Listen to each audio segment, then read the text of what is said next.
Closer, closer.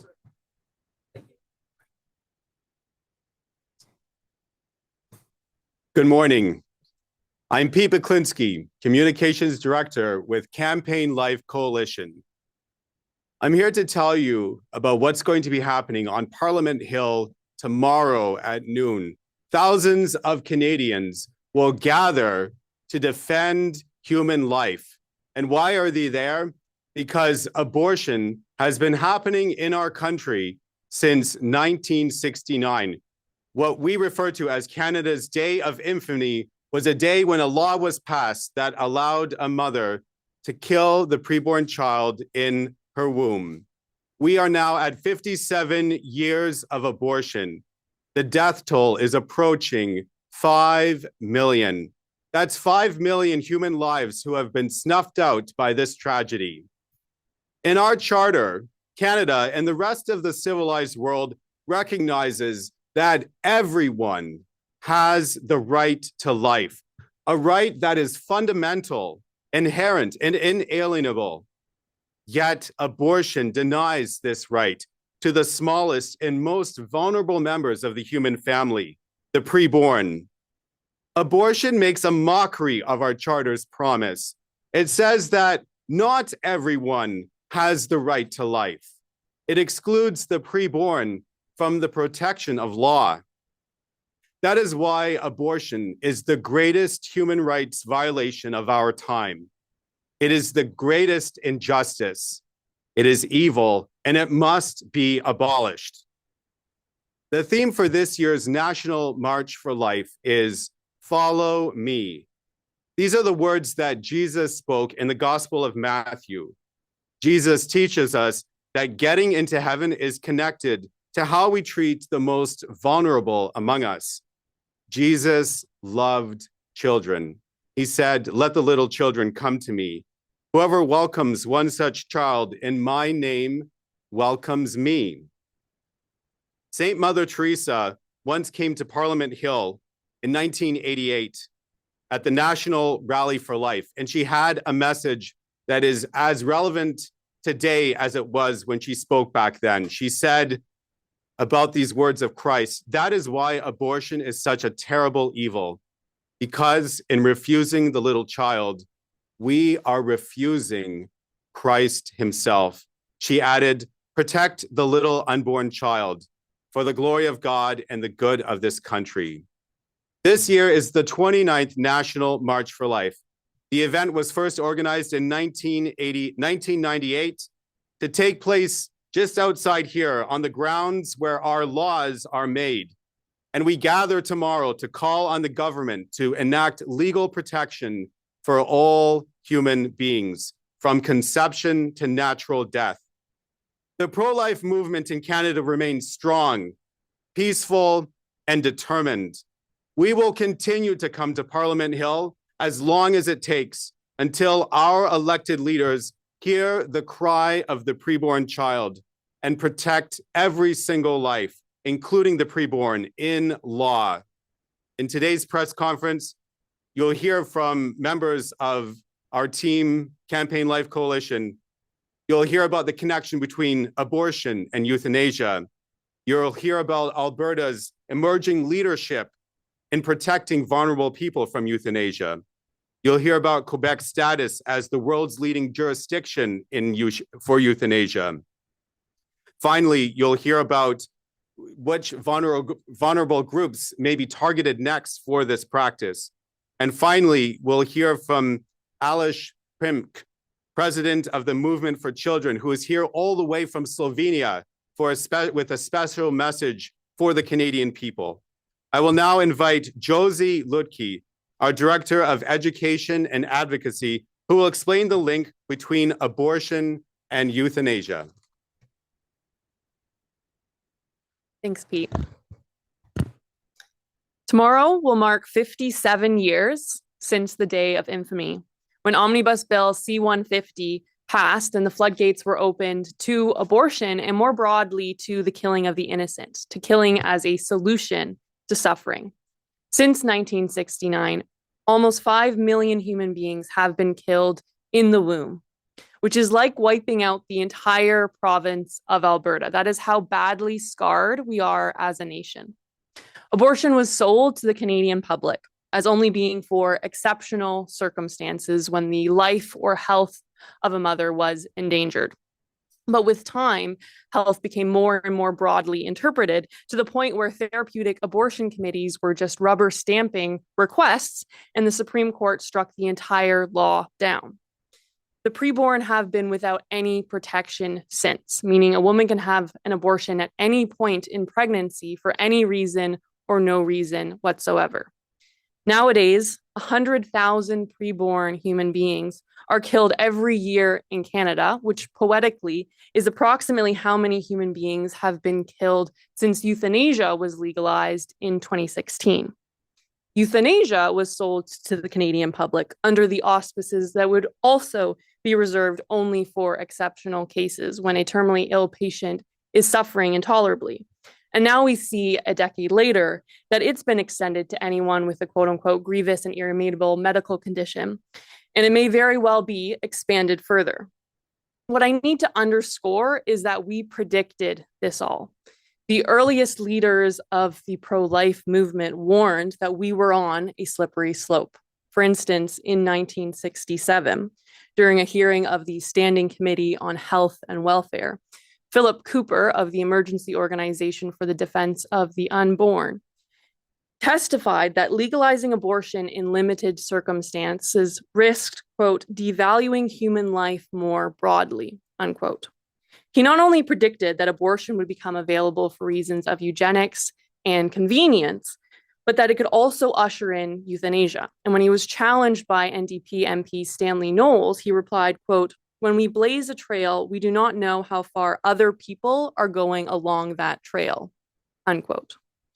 Once we accept that killing before birth is permissible, we will inevitably accept that killing after birth is permissible too. Why? Because birth is only a change in location. The birth canal cannot magically change a non-person into a person.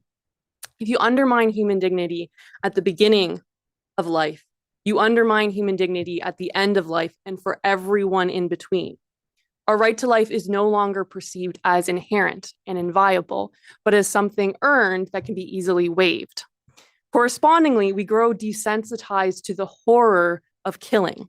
The moral prohibition against killing the innocent, a necessary guardrail for any culture wishing to call itself civilized, is compromised.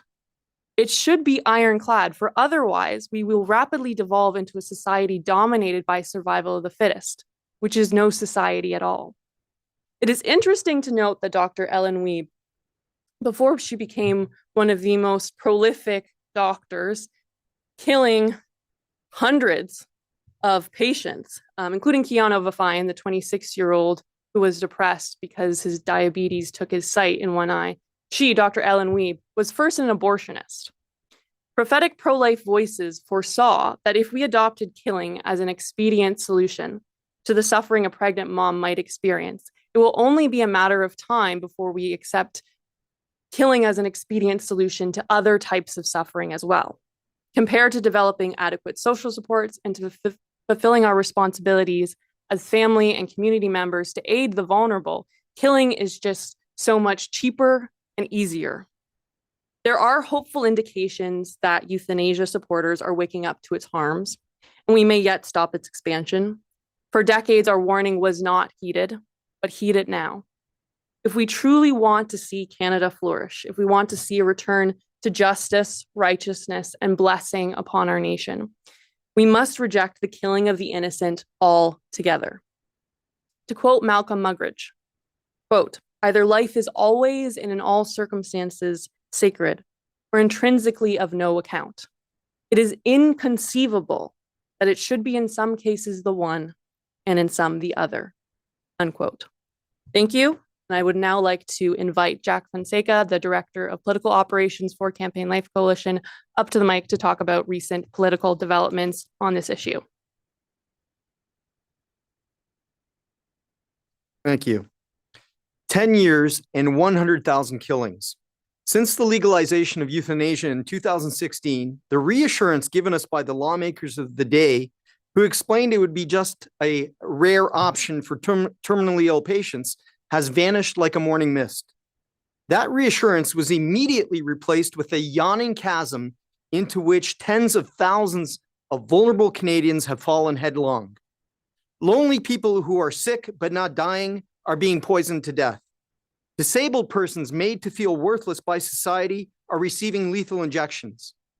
Federal bureaucrats now advise veterans seeking treatment for PTSD and a wheelchair lift to consider assisted suicide instead.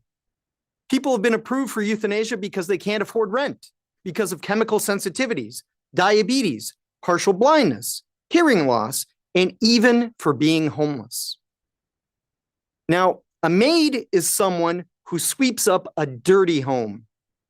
And it's an appropriate moniker in this discussion because the Liberal government and our utilitarian healthcare system is using the MAID program to take out what they consider the human trash, the poor, the lonely, the sick. You get the picture. The next euthanasia time bomb is set to explode on March 17, 2027, when eligibility will automatically expand to mentally ill patients, the depressed, autism sufferers, those with anxiety, eating disorders, and so many other psychological issues. For all these reasons, we urge members of Parliament from all parties to vote yes to Bill C-218 by Conservative MP Tamara Jansen. If passed, this law would exclude all mental disorders from eligibility for euthanasia. Bill C-218 would ensure Canada continues to prioritize suicide prevention instead of suicide provision. Again, we demand that every MP, Liberal, NDP, Conservative, Bloc, and Green votes yes to Bill C-218 when third reading occurs. Alberta is already leading the way to fight against this and legislatively with the passage of Provincial Bill 18, which totally eliminates euthanasia for people who are not dying and bans its provision to the mentally ill. Alberta will also prohibit healthcare workers from initiating conversations about euthanasia with patients and safeguard the conscience rights of healthcare workers, hospitals, and palliative care institutions who do not want to participate in killing their patients for ethical or religious reasons. Premier Danielle Smith has shown all the provinces the way. Now they all need to introduce similar legislation as a first step. And what's the next step? After that is for all provinces to reject euthanasia entirely by using their constitutional power to regulate, license, and determine what procedures count as genuine healthcare. This power includes defunding those procedures which are not medically necessary. MAID, as they call it, that euphemism, doesn't treat an underlying illness or injury, so it is not healthcare. All it does is remove the patient from this world, which is a sort of lifestyle choice, like cosmetic surgery. And therefore, provinces neither have to fund it nor provide it. So if you want a doctor-assisted suicide, you'll have to pay for it yourself. And in this way, the provincial government wouldn't be making the act illegal, but these acts of murder would dry up.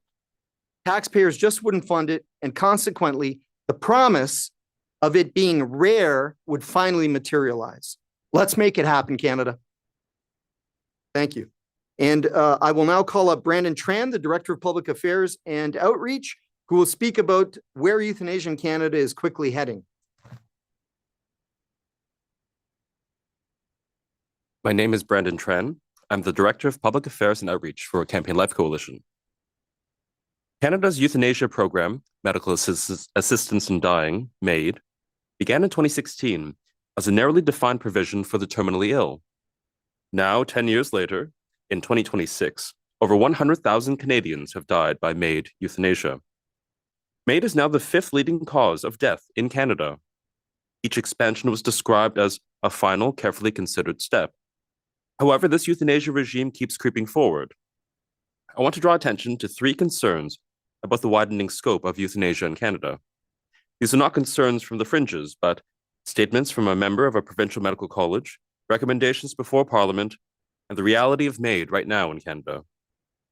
And most Canadians are not yet aware of the extent of the horror.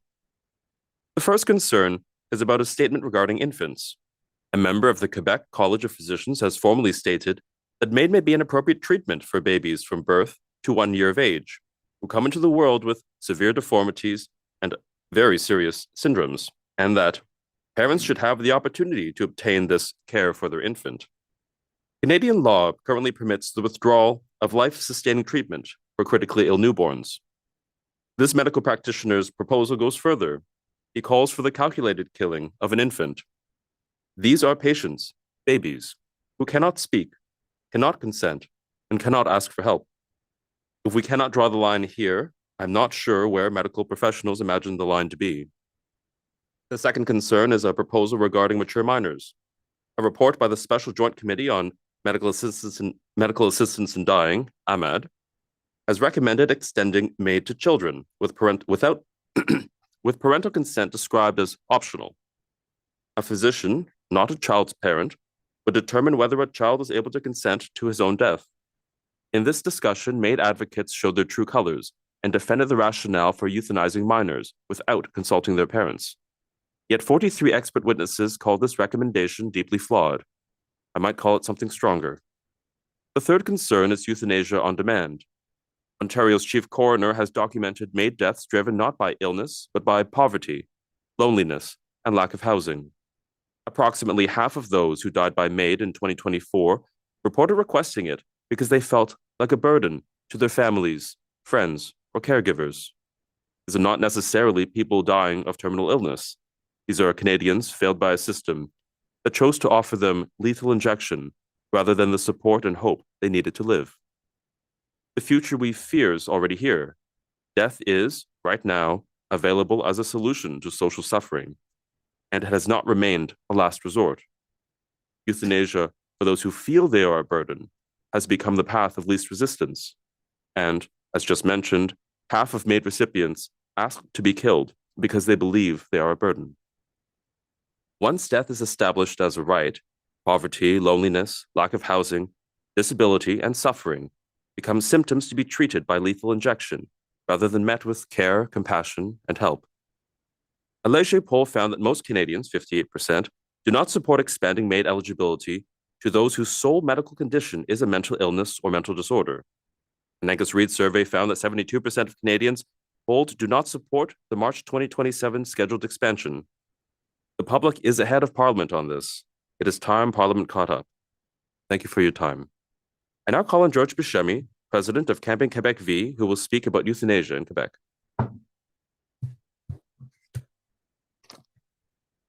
I'll give my English summary of the remarks after this French intervention.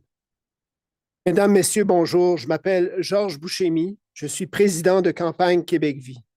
En 2025, le Québec est devenu officiellement le champion mondial de l'euthanasie. 6 268 Québécois et Québécoises sont morts par aide médicale à mourir l'an dernier.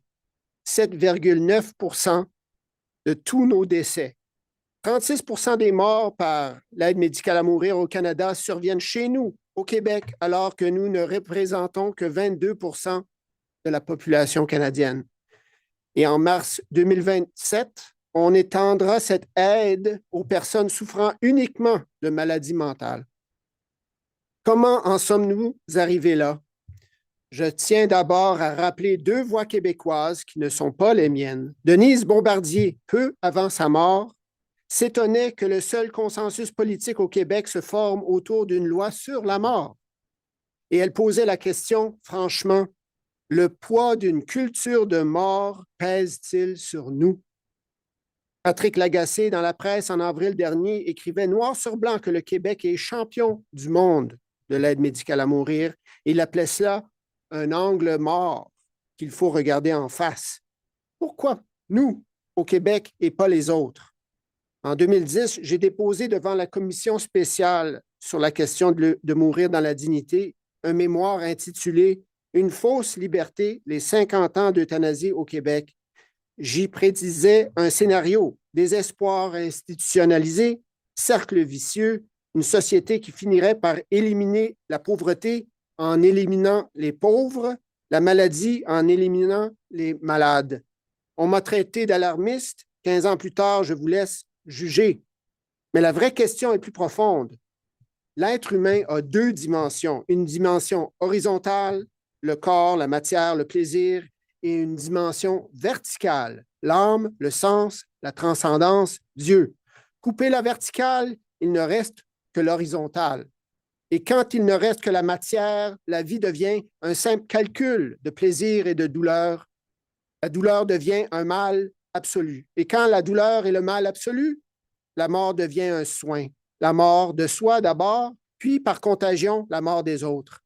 Voilà en mots simples ce qui se passe au Québec depuis la Révolution tranquille. Nous nous sommes amputés la verticale. Il nous reste un hédonisme plat et triste qui fuit la souffrance jusqu'à fuir dans la mort. Mesdames et messieurs, le Québec est un champion du monde de l'euthanasie parce qu'il est en train de devenir champion du monde du bannissement de Dieu. On le voit maintenant avec la nouvelle loi PL9 au Québec qui a banni la prière en public. Nous nous coupons de la transcendance. Il ne nous reste que l'hédonisme plat, une vie terne, sans but, sans sens. Et c'est pour cela que le suicide devient de plus en plus la solution. Tant que cette logique n'est pas éliminée, les chiffres continueront de monter. Je vous remercie.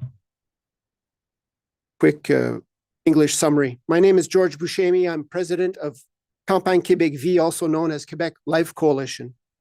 In 2025, Quebec officially became the world champion, not of hockey, but of euthanasia. 6,268 Quebecers died by medical assistance in dying last year, almost 8% of all our deaths. 36% of all MAID deaths in Canada take place in our province, even though we make up hardly 1/5 of the Canadian population. And in March 2027, this assistance will be extended to people suffering solely from mental illness. How did we get here? The reason involves how humans are made. The human being has two dimensions, a horizontal one, body, matter, pleasure, and a vertical one, soul, meaning, transcendence, God. Cut the vertical and only the horizontal is left. And when only matter is left, life becomes a simple calculus of pleasure and pain. Pain becomes absolute evil. And when pain is absolute evil, death becomes a form of care, the death of oneself, and then by contagion, the death of others. That, in plain words, is what is happening in Quebec since the Quiet Revolution. We have amputated our verticality. What's left is a sad, flat hedonism, one that flees suffering all the way to fleeing into death itself. Ladies and gentlemen, Quebec is the world champion of euthanasia because it is becoming the world's champion at banishing God. Until this changes, the numbers will keep climbing. Thank you. I now invite Alesh Prince to give his remarks. Alesh is the president of the Movement for Children and Families and has recently led a successful, highly successful anti-euthanasia referendum campaign in Slovenia that is being hailed around the world as a historic victory. Alesh will be speaking on Parliament Hill tomorrow at the National March for Life and will be our keynote speaker at the Rose Dinner tomorrow evening at the Ottawa Conference Centre. Alesh. Okay, thank you very much. I'm glad to be here in beautiful Canada, and I thank my pro-life friends for kind invitation. I'm bringing really great news from Slovenia, Europe. In November 2025, we won referendum preventing poisoning sick and elderly people from death. And I think it's very, very important because we won against this anti-culture of death. And this victory is significant also for Canada because you know that it is possible. We can win and we will win because we are winning because of concrete human beings. We don't fight this fight for symbolic, for ideology. We fight this fight for concrete human beings, for concrete elderly and sick people who don't need poison. They need compassion, they need help, they need our relationship, they need us. And It is not right. It is not right that we, as society, give them the solution of poison. Poison is not a solution. Poison is defeat of solidarity, compassion, and love. And I'm sure that this world will survive because of solidarity, because of compassion, and because of love. And that's why I'm very, very sure that also Canada is going to be free poison state very soon, because of my great friends here in Canada. And I would like also to invite everybody to come tomorrow to March for Life. March for Life is the most beautiful march and most beautiful event every year in every city. So I invite you to come to march for the most beautiful thing in the world. This is for love, solidarity, and life. Thank you very much. For Jack, actually, your colleague in Slovenia, Alice, I think it was 53% that you won the referendum by. What, 53% of voters participate in the referendum? Do you think you have that demographic in Canada? Of course, with polls, it always depends how you phrase the question. If we ask the question, do you want to end the poisoning of Canadians to death? We'll probably get higher numbers. If you use the sanitized euphemism that the Liberal government has invented of medical assistance in dying, you get lower. But that's a battle we have to fight. I'm not sure where we stand in terms of that, but that is the goal. We're gonna make this form of homicide illegal again. One of your organization's more preferred candidates based on their voting record and their record on stances, including euthanasia, including conversion therapy and other social issues. Marilyn Gladu crossed the floor, as you know. Do you believe that you've lost an ally in that sense? And where do you think the stance is within the Conservative Party today? I know you haven't necessarily endorsed Pierre Poilievre, the leader of the Conservative Party's voting record, but given that there are questions about leadership and now there's a bit more opening for that discussion, what are your views on the Conservative Party as your main alternative? Yeah. First of all, to address Marilyn Gladu, it was disappointing. She spoke at the National March for Life. I forget which year it was. One of my colleagues, 2017. So she spoke on the steps of Parliament with us in solidarity to demand legal protection for children in the womb. And now, for whatever political power play, she crossed the floor to become a pro-death liberal. So, of course, that's disappointing. With respect to the Conservative Party, in spite of the leadership, yes, Pierre Poilievre is pro-abortion. He's not on side, but there are a great number of pro-life members of Parliament within the Conservative caucus, and we want to grow those numbers. And it's through nominating and electing pro-life MPs that will have a majority to one day pass a bill. And we're not going to give up. We're in this for life. We're committed to victory for God and for his children here on earth who are being killed and poisoned and butchered by abortion. Happens while the Joint Committee is working on MAID. What is your appreciation of the work right now by the committee? What are you telling them, and what message does this year's March want to send the members of that Joint Committee on the Hill? Yeah, you're referring to the Senate committee? The Senate and House, it's a Joint Committee. Yeah. So with respect to euthanasia? MAID, yeah, medical assisted. Yeah. So obviously, the big thing is the time bomb is about to explode with the expansion of euthanasia to depressed persons, those with eating disorders, those with autism, those with any kind of mental illness at all whatsoever. And so, that's what's pressing right now. So we want the committee to consider how far it's gone in such short years where people are being killed for absolutely no good reason. There's never any reason to kill yourself or to have a doctor murder you, but it's going to get a lot worse. People who do not have capacity to consent, who don't understand the consequences fully of their decision because they're in this state of depression and mental illness, they don't have the capacity. They're going to be given that capacity if if the law is not changed, if that expansion is not halted. So Bill C-218 by Tamara Jansen is, every Liberal needs to say halt. Mark Carney should say to his Liberal caucus, hey, this has gone far enough. We need to be a little bit sensible here. We need to listen to the people. The Canadian public doesn't want this, doesn't want us killing off depressed persons. Let's support Bill C-218. And we saw from, I think it was a Globe and Mail article that there was some inside report that that the Liberals are considering even their own bill, perhaps, to prevent the expansion of euthanasia to mentally ill and depressed persons.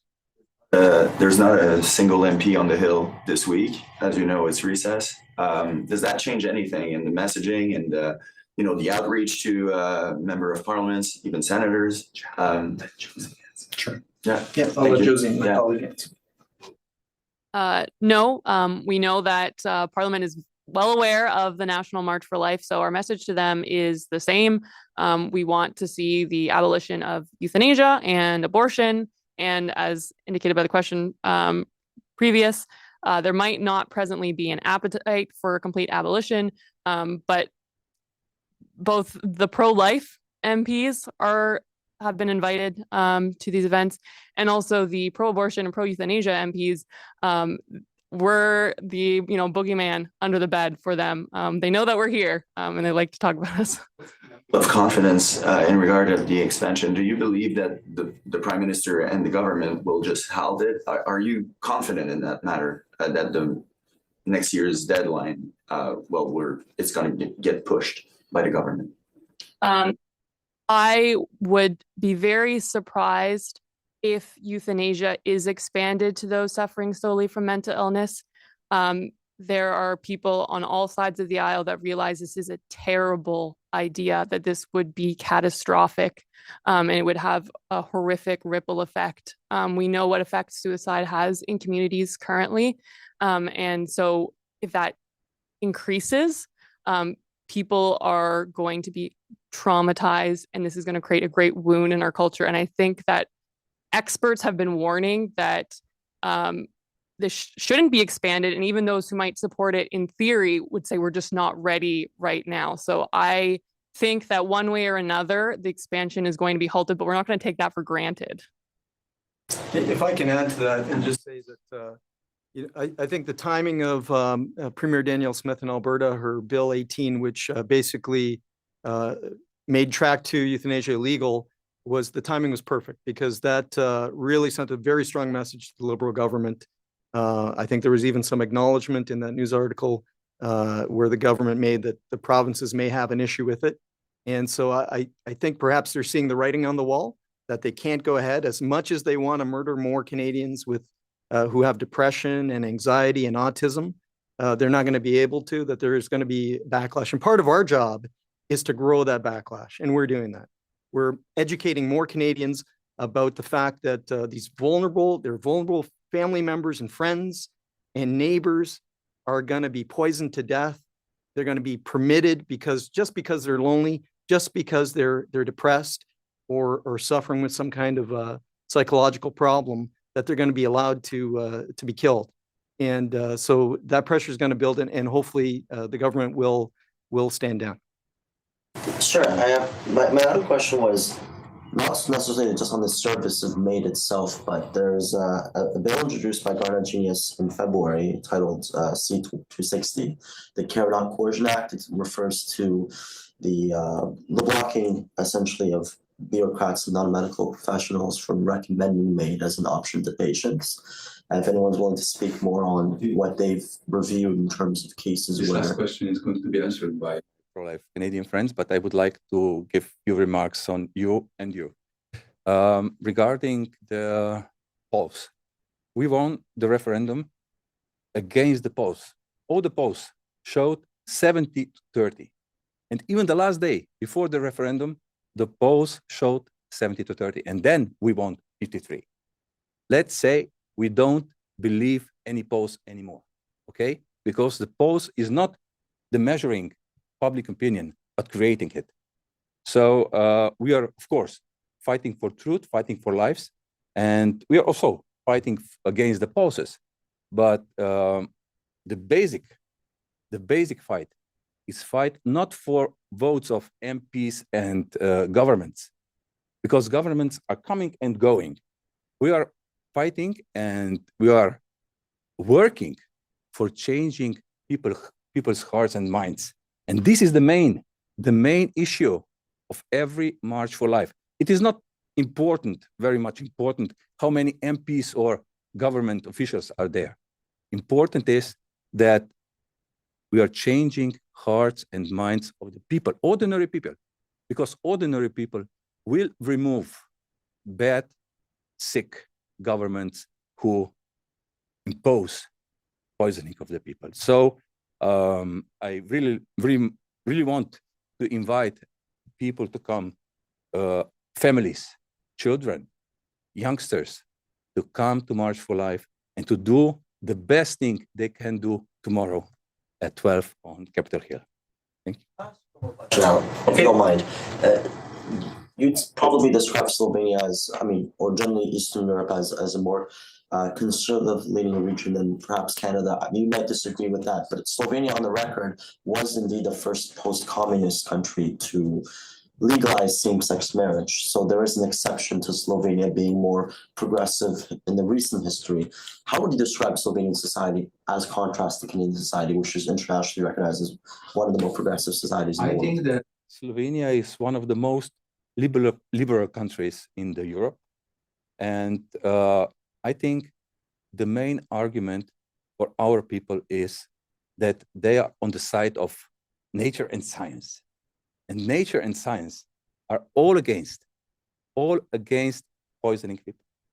We have all doctor organizations on our side. They said, poisoning people is not our work. Our work is to heal people, to help them not to suffer, not to feel pain, but not to kill. And I think that every man, every woman in this world feels that poisoning man or woman, who is sick and elderly, is not the right thing. Is not the right thing. And I think that we succeed to explain to our fellow citizens that this is the real question. This is the real question, to do the right thing at the hard time. So I thank to our fellow citizens, and I'm sure that this message is going to prevail also in Western civilization, because I saw the demographic figures of Canada. I mean, it's terrible. 1.26. I mean, these demographic figures are terrible, and including your, very, very, very, very big immigration. And if you don't make some very, very structural things for in the very near future, I think also Canada is going to have a big demographic problem. So I think that the decision for life is always the right decision, and decision for poisoning is always the wrong decision. And I think that not MPs and governments are those who must first understand it, but this must be understood by common people. And March for Life is the right opportunity to present these truths to ordinary people. Here for me, you talked about Alberta. I was wondering if you had any conversations with provinces that make you believe that they are willing to go the way Alberta has gone. If so, which ones? Well, we haven't had any conversations. We do plan. We are planning some campaigns to pressure. I think, first of all, conservative-led provincial governments in Ontario and Saskatchewan to basically copy Alberta's bill and put in those protections for residents of their province as well. But as of today, no conversation as of today. But it's something, of course, that Premier Doug Ford should pay attention to. Where strong leaders are leading with common sense, why not copy what they're doing? Danielle Smith is protecting Albertans from being poisoned to death, from being killed by lethal injection. and he should do the same. And it's within his purview, as I stated earlier. Provinces have the sole power to regulate, license, and deem whether a procedure is medically necessary for purposes of funding. So Doug Ford, the Ontario government, or in Saskatchewan, or any other provincial government could say, we believe that poisoning patients to death is not healthcare. It's not treating an illness or injury, and therefore we will not fund it anymore. And the cases of euthanasia would dry up pretty quick. So we think that that should happen. Thank you. And if I could answer your question, I'm sorry, no one answered your question about Garnet Genes's Bill C-260. Yeah, so we applaud MP Genes's initiative to try to prevent coercion, and obviously coercion is happening. We've seen it with Christine Gauthier, the veteran who asked for a wheelchair with the Veteran Affairs Office, or a wheelchair ramp, and she was they tried to talk her into assisted suicide instead because the wheelchair ramp was more expensive.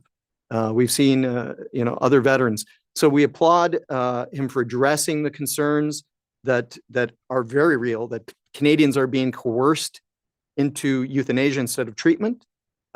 We do wish it went farther because it doesn't prevent nurses and doctors from initiating those conversations. And again, that's an area where the Alberta government is leading. So they've banned healthcare workers from initiating conversations about euthanasia with their patients, which is steering them into death. Thank you. This concludes the press conference. Merci, c'est ce qui met fin à cette conférence de presse. Thank you, everyone, for attending. Tomorrow will be our National March for Life. We invite you to come and cover that as well. And we start rallying on the Hill at noon, and hope to see you there.